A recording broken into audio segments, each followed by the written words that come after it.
లో రాజకీయాల్ని డబ్బుమయం చేసిన వ్యక్తి చంద్రబాబు నాయుడు.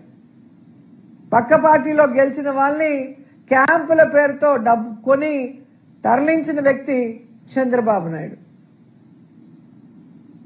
ఎవరినైనా కూడా వెన్నుపోటు పొడవటానికి, వాళ్ళని పార్టీ నిర్వీర్యం చేయడానికి ఉపయోగించేది డబ్బే చంద్రబాబు నాయుడు. టీఆర్పీని ఎలా తొక్కేసాడో మనం కళ్ళారా చూసాం. ఈరోజు జనసేన పార్టీని ప్యాకేజీలతో ఎలా తొక్కేస్తున్నాడో కూడా మనం కళ్ళారా చూస్తున్నాం. తన రాజకీయ భవిష్యత్తు కోసం ఎవరినైనా నోటుతో తొక్కేయడం చంద్రబాబు నాయుడుకి అలవాటు. కాబట్టి పచ్చ కామెర్లోడికి లోకమంతా పచ్చగా ఉంటుందని పాపం అక్కడికి వచ్చిన అమాయకమైన మహిళల్ని మీరు మోసగత్తెలు, మీరు డబ్బులకు అమ్ముడుపోయి ఓట్లేశారు, మీరు డబ్బులు తీసుకున్నారు కాబట్టి ఇప్పుడు మీకేం చేయట్లేదు ఎమ్మెల్యేలు అని చెప్పి సిగ్గు లేకుండా ఒక ముఖ్యమంత్రి స్థాయి వ్యక్తి చెప్పడం అనేది దిగజారుడుతనమని కూడా ఈ సందర్భంగా తెలియజేస్తున్నా. ఓటుకు నోటని నీతులు చెప్పడం కాదు, ముందు నువ్వు ఇచ్చిన హామీలను నెరవేర్చమని చెప్పి చంద్రబాబు నాయుడిని హెచ్చరిస్తున్నాం. ఏదైతే మహిళలకు నువ్వు చెప్పావో 50 ఏళ్లకే ఎస్సీ ఎస్టీ మైనార్టీ వాళ్ళకి మీరు పెన్షన్ ఇస్తామన్నారు కదా, అది ముందు ఇవ్వండి. 10 లక్షల వరకు 0 వడ్డీకి రుణాలు ఇస్తామన్నారు కదా, అది ముందు ఇవ్వండి. ఆడబిడ్డ నిధి కింద 18 ఏళ్లు నిండిన ప్రతి ఒక్కరికి డబ్బులు ఇస్తా అన్నారు కదా, అది ముందు ఇవ్వండి. నిరుద్యోగ మహిళలకి నిరుద్యోగ భృతి ఒక్కొక్కరికి 3000 ఇస్తా అన్నారు కదా, అది ముందు ఇవ్వండి. ఆడవాళ్ల మాన ప్రాణాలని కాపాడడం కోసం తీసుకొచ్చిన దిశా చట్టాన్ని రద్దు చేశారు కదా, దాన్ని పునరుద్ధరించండి. అది వదిలేసి మహిళలకు చేయాల్సినవన్నీ కూడా పక్కన పెట్టేసి ఈరోజు 1 సెంటు భూమి ఒక మహిళకి ఇవ్వలేదు. ఇంకా బెల్ట్ షాపులు వీధి వీధిన ఊరూరా పెట్టి ఈరోజు విద్యార్థులు మైనర్ బాలికలు మహిళల మీద రేపులు దాడులు చేసే పరిస్థితిని మీరు క్రియేట్ చేస్తున్నారు సిగ్గు లేకుండా. ప్రభుత్వంలో తక్కువ టైంలో ఎక్కడో ఊరికి దూరంగా ఉన్న షాపుల్ని మళ్లీ ప్రైవేట్ వాళ్ళ పరం చేసి ఇప్పటి ముప్పటిగా ఎక్కడ పడితే అక్కడ బెల్ట్ షాపులు పెట్టి ఈరోజు చిన్న 5 ఏళ్ల 6 ఏళ్ల పిల్లల్ని కూడా రేప్ చేసి ముక్కలు చేసేసి పూర్తి చేస్తున్నారు. అంటే దానికి కారణం ఈ మద్యం కాదా? మీరు దగ్గరుండి పండిస్తున్న గంజాయి కాదా అని అడుగుతున్నా. కుప్పంలో అలాగే హోమ్ మినిస్టర్ ఉన్న ప్రాంతంలో గంజాయి ఎలా పెంచుతున్నారు, ఎలా తరలిస్తున్నారు కళ్ళారా చూస్తున్నాం కదా. మరి ఒక ముఖ్యమంత్రిగా ఉండి మీరు, హోంమంత్రిగా ఉండి ఆమె ఏం చేస్తున్నారు? ఎంతసేపు పక్కనోడికి నీతులు చెప్పడం, లేదా జగన్ గారిని గాని వైఎస్ఆర్ కాంగ్రెస్ పార్టీ నాయకుల్ని బూతులు తిట్టడం తప్ప కూటమి ప్రభుత్వానికి వేరొకటి చేతనవునా అని మేము అడుగుతున్నాం.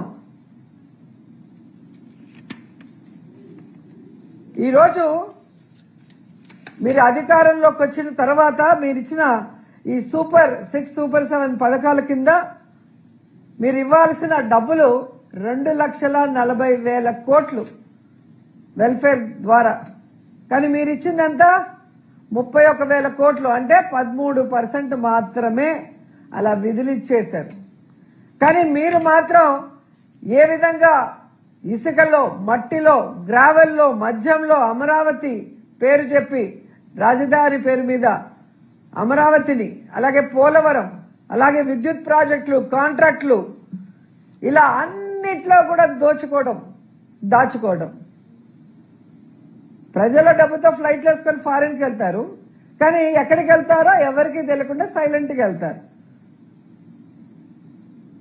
ఇక్కడ దోచుకున్న డబ్బు అక్కడ దాచుకోవటం, ఎక్కడ దాచుకున్నారో ఎవరికి తెలియకుండా.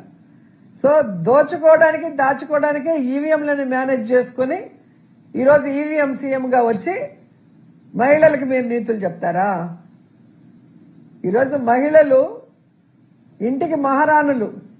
మొగుడు 1,00,000 తెచ్చినా, 50,000 తెచ్చినా, 5,000 తెచ్చినా, 1,000 తెచ్చినా కష్టపడి ఆ కుటుంబాన్ని దాంట్లోనే వాళ్ళు గుట్టుగా గౌరవంగా బ్రతికే వాళ్ళు.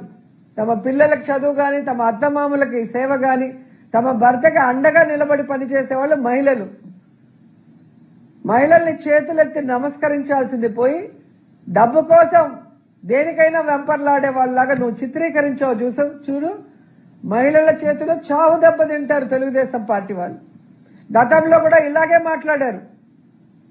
కోడెల శివప్రసాద్ గుర్తుందో లేదో మీకు? కారు గ్యారేజ్ లో ఉండాలి, ఆడది వంటింట్లో ఉండాలి అని. ఏమయ్యాడు? కాబట్టి ఆడవాళ్ళు దేవుళ్లతో సమానం. వాళ్ళు నిస్వార్థంగా కుటుంబం కోసం పనిచేసేవాళ్ళు. అలాంటి మహిళల్ని అవమానించిన చంద్రబాబు నాయుడు ఇప్పటికైనా బుద్ధి తెచ్చుకొని మహిళలకి క్షమాపణ చెప్పండి. భవిష్యత్తులో డబ్బు మదంతో రాజకీయాల్ని భ్రష్టు పట్టించకుండా, మేము రాజకీయాల్లో డబ్బుని వాడము, డబ్బుతో ఎమ్మెల్యేలని కొనము, నీతిగా నిజాయితీగా మేము చేసిన వెల్ఫేర్ గురించి చెప్పే ఎన్నికలకు వెళ్తాము అని చెప్పి ప్రమాణం చేయండి. దానికి కట్టుబడి ఉండండి. ముందు మీరు నేర్చుకోండి, తర్వాత వేరే వాళ్ళకి నేర్పించవచ్చు. వింటున్నారు కదా అంటే సామెత ఉంది చిత్తూరు సైడు, వినేవాడు ఎర్రోడైతే చెప్పేవాడు చంద్రబాబు నాయుడు అంట. చేసే ఎదవ పనులన్నీ చంద్రబాబు నాయుడు లోకేష్ చేస్తారు, కానీ పక్క వాళ్ళకి నీతులు చెప్తా ఉంటారు. ఫస్ట్ మీరు ఏదైతే హామీలు ఇచ్చారో ఆ హామీల్ని 100% నెరవేర్చండి. మీకన్నా వయసులో చిన్నవాడు జగన్మోహన్ రెడ్డి గారు. తను ఏమి హామీలు ఇచ్చారో 98% పూర్తిగా చేశాడు. కోవిడ్ వచ్చినా ఏమొచ్చినా కూడా కుంటి సాకులు చెప్పలేదు. ఆ రోజేమో జగన్మోహన్ రెడ్డి గారు ఇచ్చే ప్రతి ఒక్కటి ఇస్తాను, అంతకు మించి ఇస్తాను అని చెప్పిన నువ్వు ఈరోజు ఇవ్వాలనుంది, కానీ బాధగా ఉంది, డబ్బులు లేవు. నువ్వు దిగిపోయే రోజు 100 కోట్లు కూడా లేవు జగన్మోహన్ రెడ్డి ముఖ్యమంత్రి అయిన రోజు. కానీ ఏ రోజు నెగటివ్ కామెంట్ జగన్ గారు చేయలా. సంపద సృష్టించాడు. తను ఇచ్చిన హామీలను నెరవేర్చడమే కాకుండా ఈ రాష్ట్రంలో అనేక అభివృద్ధి కార్యక్రమాలు చేశారు. కానీ మీరు దిగేటప్పటికి 1000 కోట్లు పెట్టారు.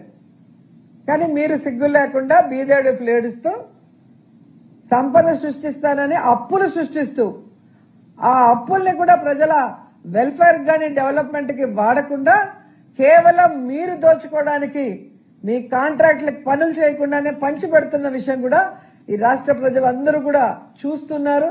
ఖచ్చితంగా రాబోయే లోకల్ బాడీ ఎలక్షన్స్ లో ఈ రాష్ట్రాన్ని దోచుకున్న విధంగాని, ప్రజల్ని మోసం చేసిన విధంగాని, ముఖ్యంగా మహిళల్ని అవమానించిన విధం, వాళ్ళకిచ్చిన ఏ వెల్ఫేర్ నెరవేర్చకపోవడం అనేది వాళ్ళందరూ గుర్తుపెట్టుకుని కూటమి ప్రభుత్వానికి చావు దెబ్బ ఇస్తారని కూడా ఈ సందర్భంగా హెచ్చరిస్తున్నారు.